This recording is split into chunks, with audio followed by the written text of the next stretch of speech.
போட்ட நான் அரை போட்டேன்னா நீ முழு போட்ட அதெல்லாம் தெரியும். என்ன கதை பார்த்தா படாரங்கோட்டோட காரி முள்ளுதான் சொல்லுவாங்க. டேய் யார பார்த்தா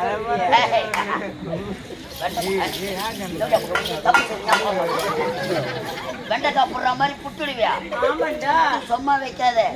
கோயம்பேடுக்கு லோடி வந்து உமா சொன்ன வெண்டைக்காய் தாங்க மாட்டேன்.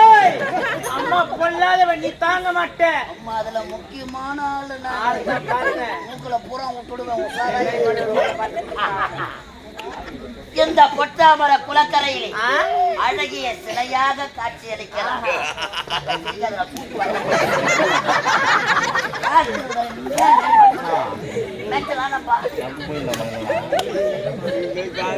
எப்பேற்பட்ட அழகை பார்த்தது கிடையாது. அனைத்திலும் உடற்பயிற்சி செய்வது வழக்கம். உன் பயிர் என்ன?